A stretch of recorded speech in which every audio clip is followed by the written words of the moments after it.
আমার একদিন এক যুবক বলতেছে, হুজুর 12 ঘন্টা টানা ডিউটি করার পর মনটা চায় জাগা শুয়ে থাই। কলজাটায় মানে না যে এই 8টা কেমনে যাবো হোটেলে,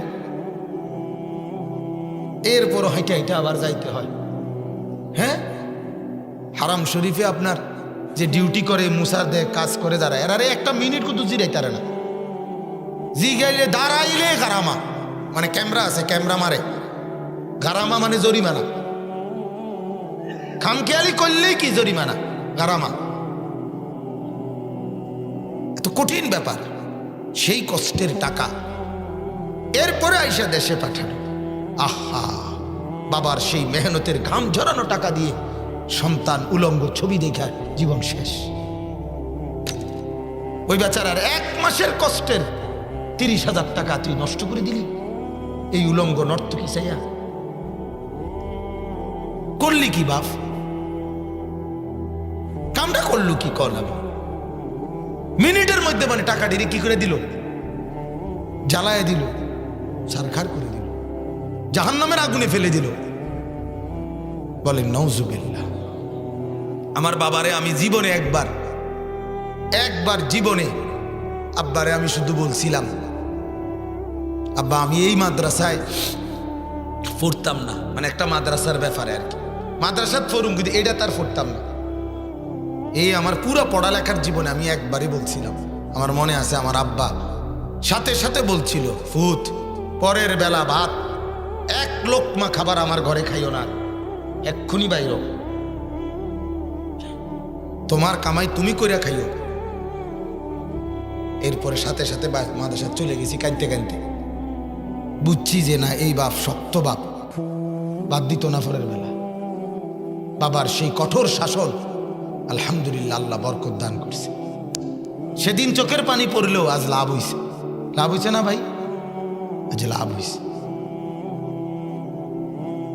এই জন্য মুসলমান, আমি এই জন্য এখন আর পারি না মনের বুঝাইতে। এই জন্য অনেক সময় নগদ রাগ উঠা যায়, কিন্তু দোস্ত তোমার প্রতি আমার কোনো দুশ্মনী নেই, তোমার তো আমি দেখিও নাই কোনোদিন, দুশ্মনী থাকবে কেন? কিন্তু বিবেক কোথায় গেল? আলেমে দিন বসা, মাহফিল, মনে করেন এইভাবে সর্বত্র আমরা ছেলে পেলেদের চলাফেরা দেখলে বোঝা যায় না যে সে যে মুরব্বী চিনে, আলেম চিনে, ভদ্রতা চিনে, কিছু চিনে। হেইতে হেইতে এই 4-5 জন পোলাফাইন লইয়া তার আড্ডাতে দিতে আছে। মা ফাঁসি দিয়ে কি মানুষ যায় না, গরু যায় না, ছাগল যায় না, মুরব্বী যায় না, বুড়া মানুষ যায় না, মা যায় না, চাষি যায় না, দাদা যায়, তার কোনো তো আক্কা নাই। হেতে হেতের মতো। আস্তাগফিরুল্লাহ। আজ থেকে 10 বছর আগে বাংলাদেশে মুসলমানের ঘরের ছেলে এত এত এত খামখেয়ালি আসিল না বাজার। আমরাও তো একটা জীবন প্রাইমারি পার করে আইছি। প্রাইমারি স্কুলে আমিও তো পড়ছি মিয়া। হিন্দু স্যার, ধনঞ্জয় স্যার আমাগো স্যারের নাম। হিন্দু স্যাররেও আমরা এত ভয় পাইতাম, স্যারের দিকে নাম হইলে হইতো। তাইলে এই জন্য বাপ, এ সমাজ পরিবর্তন দরকার। এই যুবকদেরকে, এই নওজোয়ান ছেলেদেরকে আপনানো দরকার।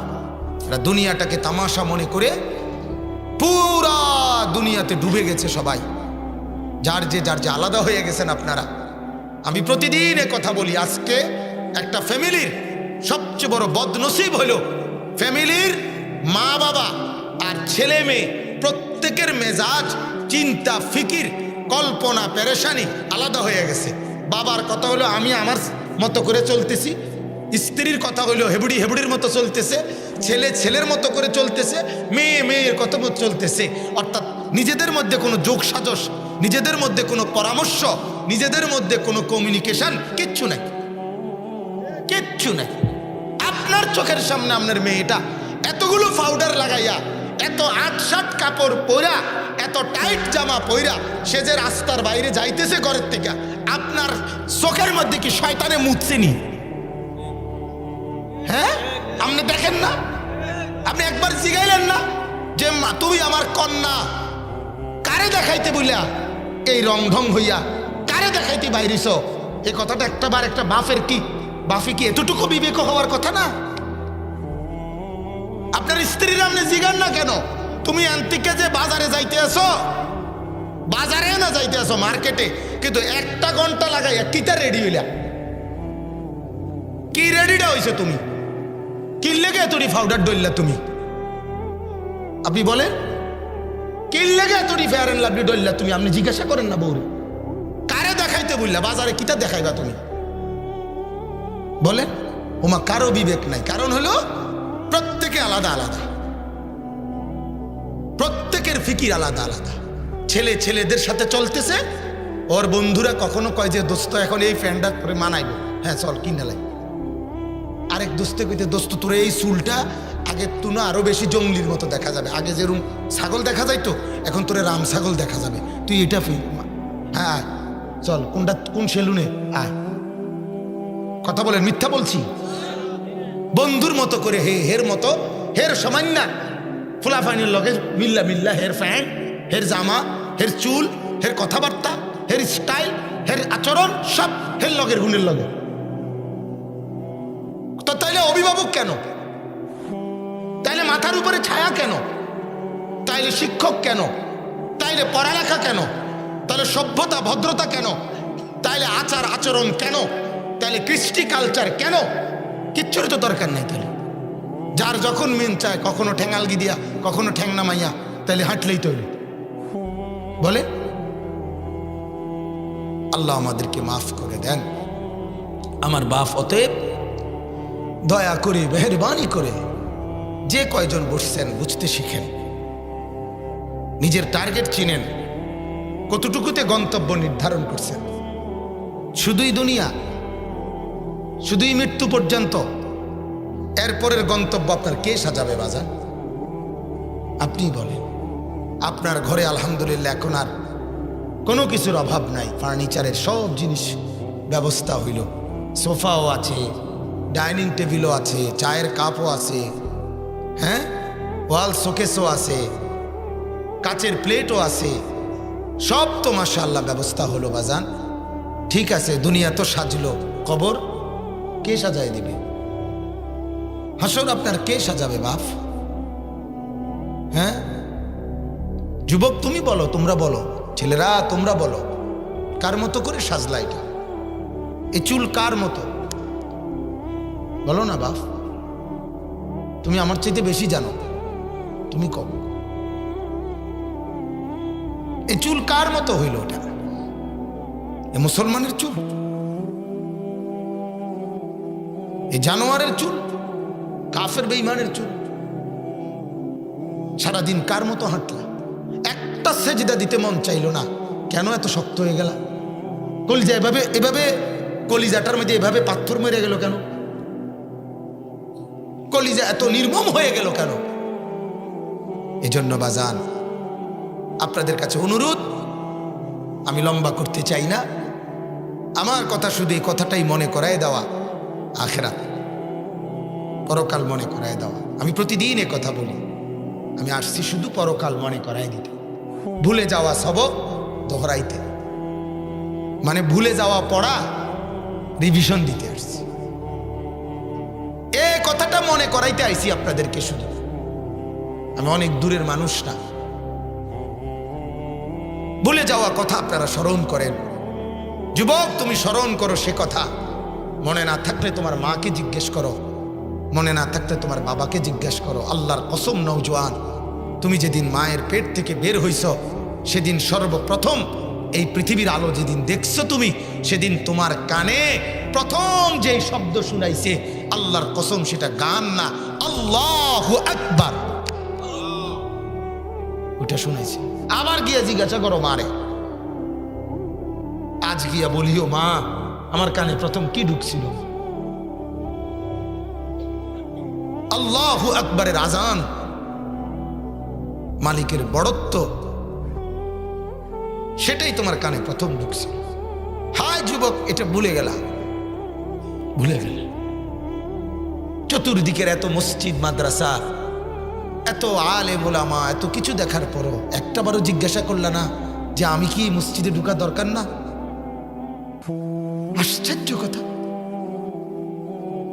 এই কোরআনের আওয়াজ এতবার শুনলা, একটাবারও কলিজার মধ্যে মনে হলো না যে কিরে এই কিতাব কি আমি একবারও পড়া দরকার নাই? কিরে বাপ, এ কেমন কথা বলেন না আপনি? ইয়া আইয়ুহাল ইনসান মা গাররাকা বিরাব্বিকাল কারীম। রব্বুল আলামিন বলেন, আল্লাহ ডাক দিয়ে বলেন, ও মানুষেরা। আল্লাহ বলেন, ও আমার বান্দা, ও মানুষ, আমার মতো দয়ালু মনিব, আমার মতো মেহেরবান মাওলা, আমার মতো মায়ার বা মাওলা, আমার মতো করিম, আমার মতো দয়ালু আল্লাহ, আমার মতো দয়ালু মনিব থেকে কে রে তোরে সরায় দিল? আমাকে বাদ দিয়ে ওই বন্ধুর মাঝে কি পেলি বান্দা? ওই বিবির মাঝে কি পাইলি? ওই মহল্লাবাসীর মাঝে কি পাইলি? ওই ক্ষমতার মাঝে কি পেলি? ওই দলের মাঝে কি পেলি? আল্লাহ জানতে চাচ্ছে। বলো না বাপ, জবাব দেন। বুড়োরাও জবাব দেন, জওয়ানরাও জবাব দেন। কলিজারে প্রশ্ন করেন, বিবেককে বলেন। আল্লাহ জিজ্ঞেস করছে, বান্দা, সারাদিনে সূর্যের আলো দিয়ে পৃথিবীটাকে আলোকিত রেখে আমি আল্লাহ তাআলা সারাদিন তোর দুই চোখ মেলে রেখে, তোর হাত চালু রেখে, তোর পাও চালু রেখে, তোর কানের শ্রবণ শক্তি ঠিক রেখে আমি আল্লাহ কি অপরাধ করেছি বান্দা? সব কিছু ঠিক রাইখা আমি মাওলা কি অন্যায় করলাম? সবাই সবার প্রয়োজন তোর থেকে বুঝে নিল, আমি মাওলা কেন একটা সেজদা পেলাম না? বলো না যুবক, কি বলবা মাওলাকে? বলো, কি ভাবছো তুমি? সুম্মা লাতুসআলুন্না ইয়াওমাইদিন আনিন নাঈম। আল্লাহ বলে, বান্দা মনে রাখো বান্দা, আমি আমার প্রতিটা নিয়ামত সম্পর্কে আলাদা আলাদা জিজ্ঞেস করব, আমি কিন্তু ছাড়ব না। আল্লাহ বলবেন, ওয়াকিফুহুম ইন্নাহুম মাসউলুন। আল্লাহ ফেরেশতাদেরকে বলবেন, ও ফেরেশতারা, আমার নাফরমান বান্দাগুলারে দাঁড় করা, একত্র কর। উহশুরুল্লাযীনা যালামু ওয়া আযওয়াজাহুম ওয়া মা কানু ইয়াবুদুন মিন দুনিল্লাহি ফাহদুহুম ইলা সিরাতিল জাহিম। আহা,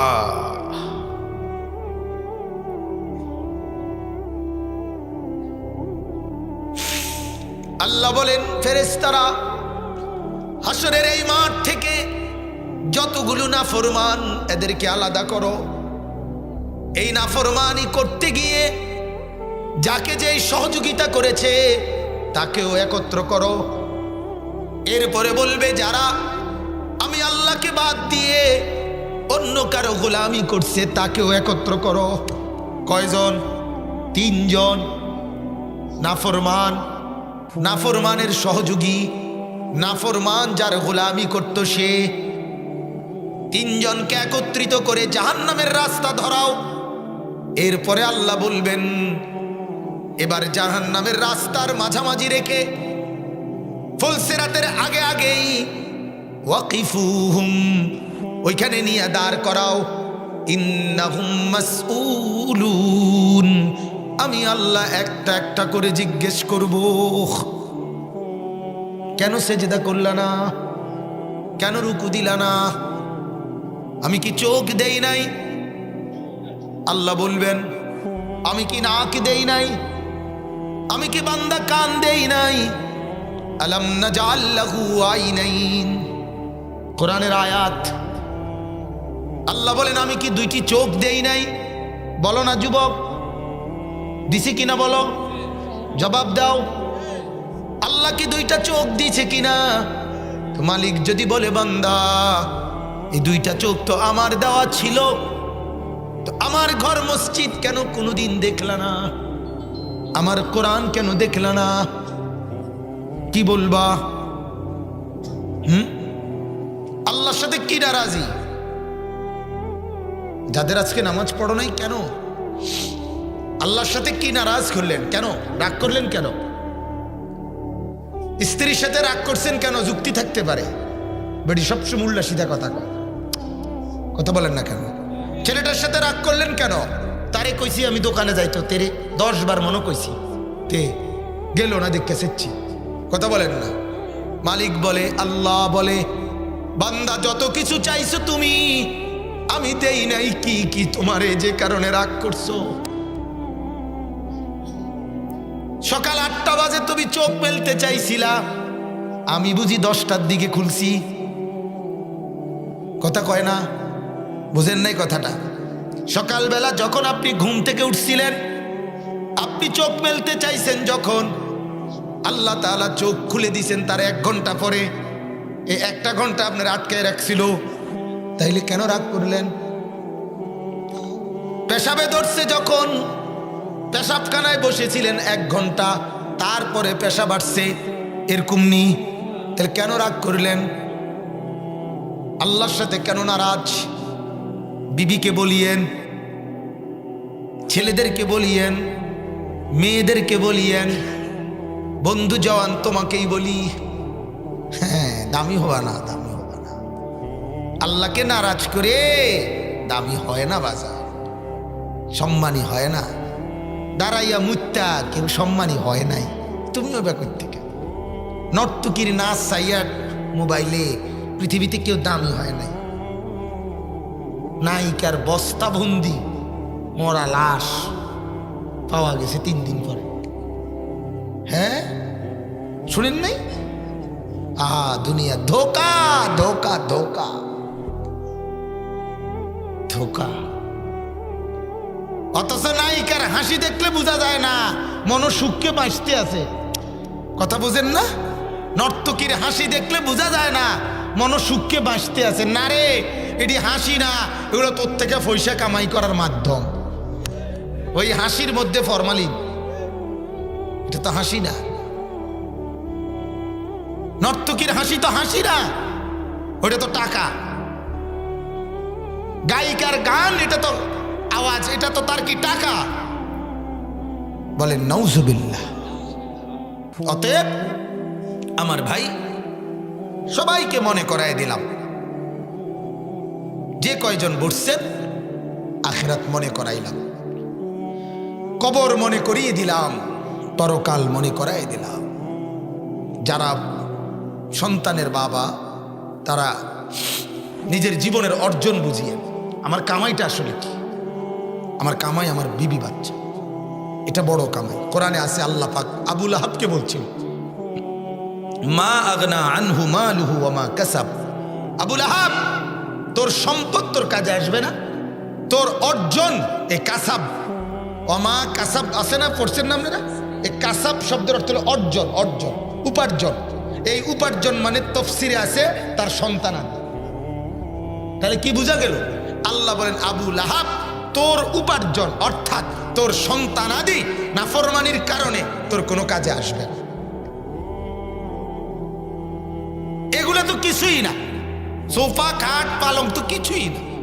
এটা যদি সেগুন কাঠটা, সেগুন কাঠের আব্বাও হয়, 30 বছর পরে ওই ফ্যামিলিওয়ালারা এটা আর রাখতো না, প্রতিদিন চলে না, ঠিক কিনা বলেন?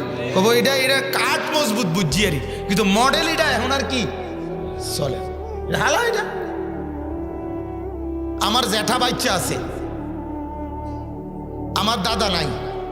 আমার জ্যাঠারে আমি বহুদিন জিজ্ঞাসি, যেটা আমার দাদার আমলে দেখাইবার মতো আমারে আপনার কাছে জমা কোনো কিছু জিনিস আছে নি? উগা নুনের বাড়ি, উগা বদনা থাকে না মানুষের, কত দেখার না যেটা আছে। আমার যেটা কান্দা দিয়ে কইছে, না রে বাতি যা, কিচ্ছু নাই, কিচ্ছু নাই, একটা জিনিসও নাই। অথচ সন্তান এখনো বাঁচা আছে, সন্তান তার বাবার স্মৃতি সব ফেলাই দিছে। দুনিয়া এই পরিমাণ স্বার্থপর, দুনিয়া এই পরিমাণ স্বার্থ। আপন ভূত বড় ভূত নায়িকা নাই কেন? অথচ আপনি বলতেছেন আমি ঘর, সোফা, ফার্নিচার, একটা নুনের বাড়িও আর আমার ফুটাইতে কেন লাগতো না, আমি সব ব্যবস্থা করে দিছি। তখন শুধু ঠ্যাঙ্গের উপরে মাথা দিয়া, মাথার উপরে ঠ্যাং দিয়া শুধু ভাত খাইব। বাহ, ভাতের থালা শুধু ভাত জোশ হইব আর ভাত খাইব এবার। বাহ, আর কি এই তো জীবনের অর্জন না বাজান? এটা জীবনের অর্জন, সন্তানাদি জীবনের অর্জন। আপনার সন্তান নেককার, আল্লাহর কসম এটা আপনার বড় উপার্জন। আপনার বিবি পর্দানশীল, এটা আপনার বড় অর্জন। আপনার মেয়ে নেককার, এটা আপনার বড় অর্জন। বলেন আলহামদুলিল্লাহ। এটা বুঝিয়েন তোমরা যুবক, তোমার হায়াত তোমার জীবনের বড় অর্জন। বিশ্বাস করো বাজার, তুমি নষ্ট হইলে পৃথিবী থামবে না, আটকাবে না, তো তুমি বরবাদ হয়ে গেল। যে গাছ মরে যায় ওই গাছের কারণে জঙ্গল উজাড় হয় না, জঙ্গল থেকেই যায়, বাগান থেকেই যায়, গাছটার থাকে না। বুঝছেন না? যেদিন তোমার লাশ হবে সেদিনও সিএনজি চলবে, সেদিনও অটো চলবে। পৃথিবী এত স্বার্থপর যে এই পৃথিবী ব্যস্ততা ব্যস্ততা। রাস্তার পাশে আমার চোখে দেখছি অ্যাক্সিডেন্ট করে লাশ পড়ে রয়েছে, মানুষের সাইড কেটে কেটে যাইতেছে, ঠিক না? সাইড কেটে কেটে কি কারো হাতে সময় নাই? কি রে ভাই, কারো হাতে সময় নাই। কোনো অ্যাক্সিডেন্ট দেখলে যার দাঁড়ায় থাকে না কেউ, সাইডে দিয়ে কি জায়গা হেতেরটা হেতে বুঝবো। আমার টাইম আমার দৈত্য, আমার টাইম গিয়া কি 10 মিনিটের ভিতরে 20 রুট ফুংশনের কথা আমার লাগে লোক খারাই দিয়েছে, আমি রং চাইব। এই দুনিয়া এমন কোনো দিন নাই বাংলাদেশে যেদিন মোটরসাইকেলে যুবক অ্যাক্সিডেন্ট হয় না, এমন একটা দিন নাই। প্রতিদিন প্রতিদিন প্রতিদিন প্রতিদিন অ্যাক্সিডেন্ট হয়। তাইলে যুবক, তুমি ভেঙ্গে গেলে, তুমি হারায় গেলে পৃথিবী তোমার নামও মনে রাখবে না। কেন নিজের জীবনটা নষ্ট করছো? এ হায়াত দামি বানাও, এ হায়াত দামি বানাও, এ জীবন দামি বানাও। পড়ো, তুমি মানা নাই, বাংলা পড়ো, অঙ্ক পড়ো, ইংরেজি পড়ো, কোনো অসুবিধা নেই, কিন্তু আখিরাত সাথে লাগাও, নামাজ সাথে লাগাও, কোরআন এটার সাথে মিশাও, সেজদা এটার লগে মিশাও, তুমি দামি হও। আমি কুমিল্লা ভিক্টোরিয়া কলেজ থেকে মাস্টার্স পাস করছি। হ্যাঁ, সায়েন্স বিজ্ঞান বিভাগ থেকে দাখিল পাস করছি 1998 ইংরেজিতে, বিজ্ঞান বিভাগ থেকে, সায়েন্স বিভাগ থেকে। এবং বাকিনের রেজাল্ট কম 1998 ইংরেজিতে সমগ্র বাংলাদেশে সর্বোচ্চ নাম্বার পেয়ে ফার্স্ট হয়েছি, আলহামদুলিল্লাহ। ওটা আমার বাগিনা। হ্যাঁ, তো এই বাংলা অঙ্ক ইংরেজি বাদ দিতে বলি না, তো পড়ো না, তুমি মানা কি? পদার্থবিজ্ঞান জীববিজ্ঞান পড়ো না, কিন্তু চেহারা এমন কেন? সেজদা নাই কেন? কোরআন পড়তে পারো না কেন? মুসলমানের পরিচয় দিবা কেমনে? আখেরাত তো দূরে থাক, দুনিয়াতে পরিচয় দিবা কেমনে? এই চেহারা ইমানদারের চেহারা? তোমাদের কাছে অনুরোধ বাজান, আজকে ফিলিস্তিন যেখানে মুসলমানরা মার খাচ্ছে, বাইতুল মুকাদ্দাসের পাশে গাজা উপত্যকায়, আল্লাহর দোহাই এই মোবাইলের যুগে তোমরা দেখো মোবাইলে নিজেরা যে ওইখানে যারা মার খাচ্ছে শুধু হুজুররা মার খায় না, দাড়ি কাটুন না বেড়াই তো কি খাইতে আছে। এই জন্য কাফের আর বেঈমান এই কথা দোস্ত মনে রাখে যে রোহিঙ্গা তুমি গিয়ে চাইয়াও, রোহিঙ্গা যেতগুলো মানুষ আপনার বার্মার থেকে মিয়ানমার থেকে এই পারে আইসিডি সব হুজুর, কথা বলেন না, সব হুজুর এগুলা না, বেঈমান এত কাফেররা এমন, এটা মনে রাখবা। তুমি তাদের মতো পুরা শরীর, পুরা চেহারা, চুল, দাড়ি আরে কাটিং কাফেরের মতো পুরাটা বানাইবার পরেও শুধু মুসলমান পরিচয় দিলেই তোমারে যখন নির্যাতন করবে, জুলুম করবে, তোমারও ছাড়বে না। এটাই বাস্তবতা, এটাই চূড়ান্ত কথা, মনে রাখবে। কাজেই সেজদাবিহীন আমাদের কোনো গতি নেই, আখিরাতবিহীন আমাদের কোনো গতি নেই। আমাদের বিরুদ্ধে প্রতিদিন, প্রতি মিনিট, প্রতি সেকেন্ড মুসলমানদের বিরুদ্ধে সারা পৃথিবীতে ষড়যন্ত্র চলতেছে। বন্ধ নাই 1 মিনিটের লেগে, 1 মিনিটের লেগে, একটা সেকেন্ডের লেগে বন্ধ। তুমি জানো না তোমারে কেমনে নষ্ট করবে, এটার জন্য প্ল্যান চলতেছে। আজকে ওই দেশ আক্রান্ত, আগামী দিন তুমি, কালকে ওইখানে, পরশু দিন তুমি। কথা বুঝছেন না? হ্যাঁ, কোনোভাবেই শান্তি দিবে না ওরা, কোনোভাবেই শান্তি দিবে না। এই জন্য বাজান আমি অনুরোধ করছি আপনাদের সবার কাছে, আমাদের পুঁজি আখিরাত, আমাদের পুঁজি আল্লাহ, আমাদের পুঁজি সেজদা। আমরা যদি সেজদা দিয়ে মরতে পারি আমরা কামিয়াব, ঠিক কিনা বলে? হযরত আলী রাদিয়াল্লাহু তাআলা আনহুর নাম শুনছেন না? যেদিন আলী রাদিয়াল্লাহু তাআলা ইন্তেকাল করছে, হযরত আলী শহীদ হয়েছে, ওনাকে একজন কাফের ফজরের নামাজ, কুফাতে ফজরের নামাজ পড়াবার জন্য মসজিদের উদ্দেশ্যে রওনা দিয়েছে, মসজিদে কুফার জামে মসজিদে, ইরাক। তো হযরত আলী রাদিয়াল্লাহু তাআলার একটা অভ্যাস ছিল, ফজরের নামাজে যাওয়ার সময় দুই পাশের মানুষদেরকে জোরে জোরে ডাক দিতেন ওই নামাজে আসার জন্য। কথা বুঝছেন?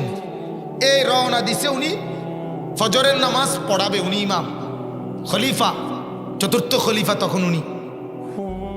ঠিক ওই সময় আব্দুর রহমান ইবনে মুলজিম নামে একজন কাফের, সে এই আধা আলো অন্ধকারের ভিতরে একা, হযরতে আলী আসতেছে, তরবারির একটা কোপ ওনার গর্দান বাইয়া, এক কোপ দিছে, এক কোপেই হযরত আলী রাদিয়াল্লাহু তাআলার গর্দান যখন আলাদা হয়ে যাচ্ছে, উনি পড়ে যাইতেছে।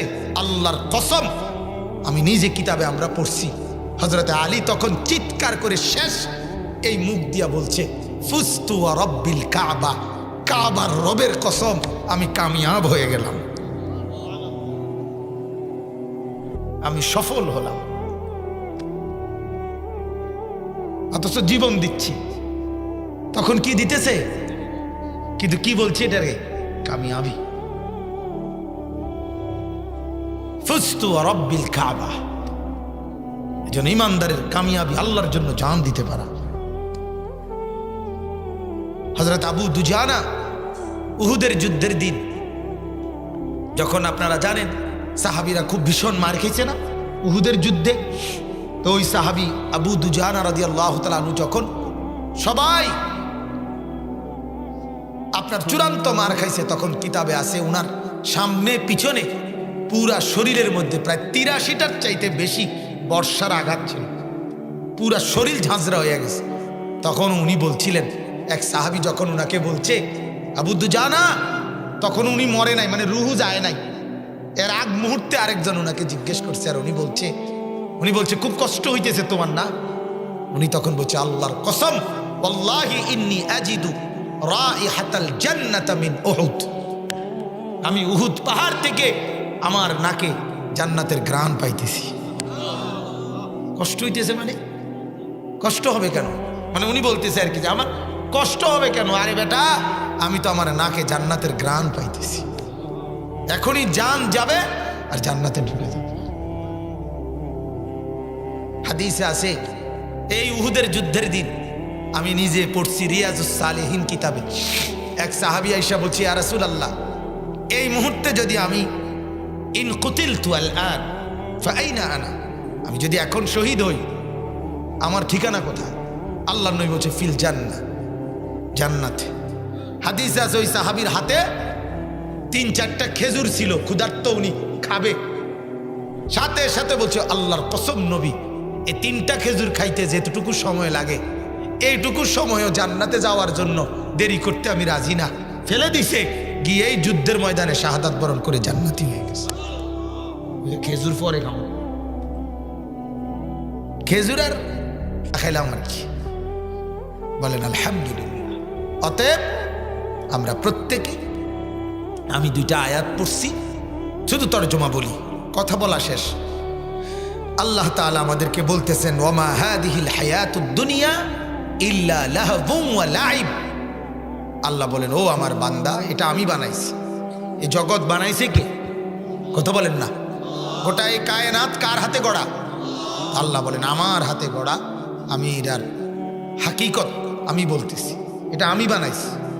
আমি বললাম এটা আসল মোবাইল না, এটা খেলনা।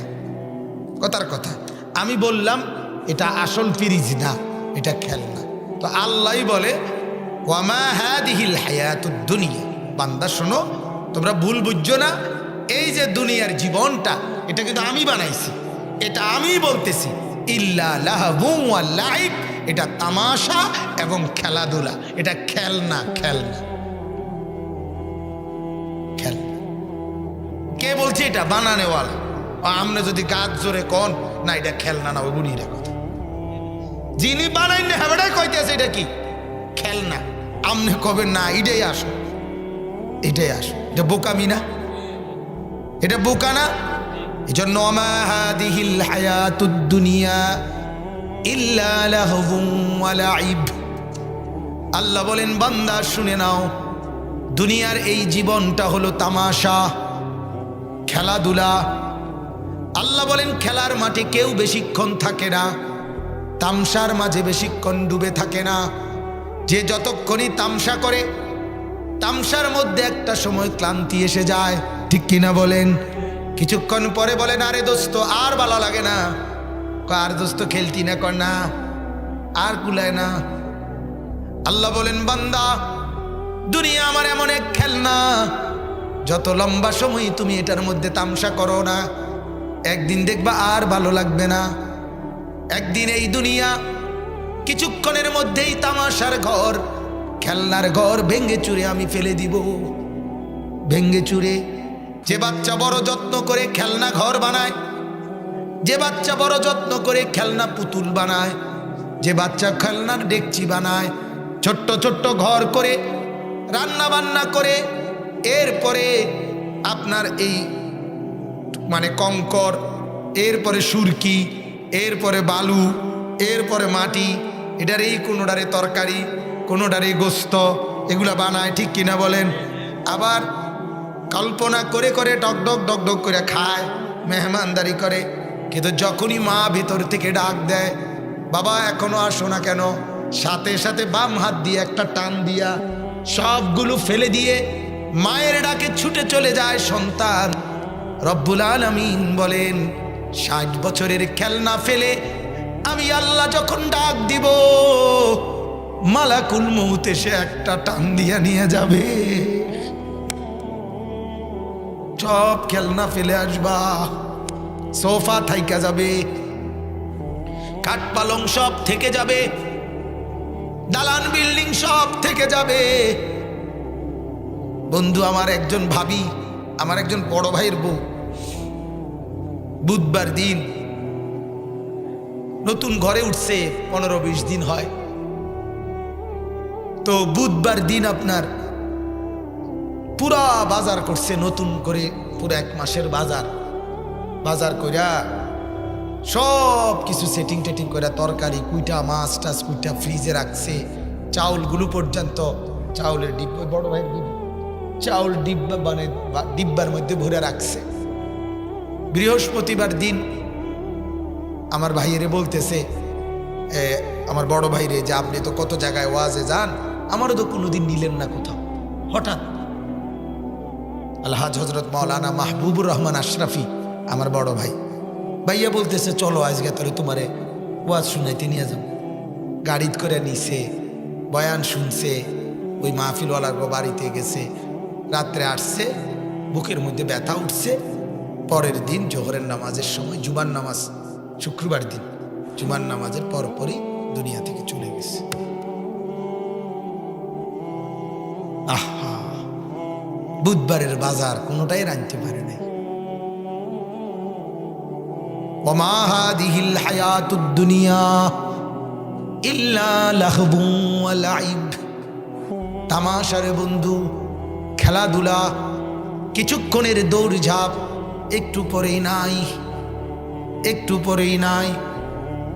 হযরতে ওমর রাদিয়াল্লাহু তাআলা আনহু এর জন্য বলতেন কুল্লা ইয়াউমিন ইউকালু মাতা ফুলান, মাতা ফুলান। হযরত উমর প্রতিদিন বলতেন, ওরে দুনিয়াবাসী, প্রতিদিন ঘোষণা হয় আজ অমুক মরলো, আজ অমুক মরলো, ওয়ালা বুদ্দা মিন ইয়াউমিন ইউকালু মাতা উমর। একদিন এমন ঘোষণা আসবে রে, আজ ওমরের মৃত্যু হয়ে গেল। এই না, গতকাল অমুকের এলান, হতে পারে আজকে আমার এলান। ওয়া ইন্নাদ দারাল আখিরাতা লাহিয়াল হায়াওয়ান। এরপরে আল্লাহ বলেন, বান্দা, আখিরাতের ঘর, জান্নাতের ঘর, পরকালের ঘর, সেটাই মাত্র জীবন। লাহিয়াল হায়াওয়ান। বান্দা বিশ্বাস কর, জান্নাতের যে ঘর ওইটাই জীবন, ওইটার লাগেই আসল ঘর, ওইটাই আসল গন্তব্য, সেটার মধ্যে যা, ওইটাই চিরস্থায়ী, ওইটা ভাঙবে না, ওই সামানাও শেষ হবে না, তুই নিজেও শেষ হবি না। জান্নাতে তোমার এই যে ঘর দেওয়া হবে, সে ঘরের ফার্নিচারও শেষ হবে না, তুমিও শেষ হবে না, সে ঘরের অলংকারও শেষ হবে না, তুমিও শেষ হবে না, সে ঘরের বিবি হুর এরাও শেষ হবে না, তুমিও শেষ হবে না। ওইটাই জীবন, এটা ধোঁকা। এটা কি ধোঁকা? বিবির মুখের হাসি ধোঁকা, থাকতো না। ছেলের মুখের হাসি ধোঁকা, এবারটা থাকতো না তো। কি বলেন? লাউ কানু ইয়ালামুন। আল্লাহ বলে, যদি এই বুঝ থাকে, ইলম থাকে, ইলম, এই জন্য ইলম থাকতে হয়, কোরআন জানতে হয়, রাসূলের হাদিস জানতে হয়, দিন শিখতে হয়। দিন যার মধ্যে নাই, সে দুনিয়া চিনে না, আখিরাত চিনে না, সে দুনিয়াটাকেই নিজের জিন্দেগির গন্তব্য মনে করে, তার মাকসাদ এটাই মনে করে। এজন্য কোরআন বঞ্চিত না করা, হাদিস থেকে বঞ্চিত না হওয়া। যে তার ছেলেকে, আমার বাপ, আমার শায়েখ আরিফ বিল্লাহ হাকিমুন নফস আল্লামা মুফতি মুশতাকুর নবী সাহেব হুজুর বলে, যে তার সন্তানকে কোরআন থেকে বঞ্চিত করলো, ওই মা বাপ তার ওই ছেলে মেয়েটাকে 70 বার আগুনে পোড়াইয়া ফেললে ওই ছেলে মেয়ের যেই ক্ষতি না হইতো, কোরআন না শিখানোর কারণে ওই মা বাপ ওই সন্তানের তার চাইতে বড় ক্ষতি করে দিত।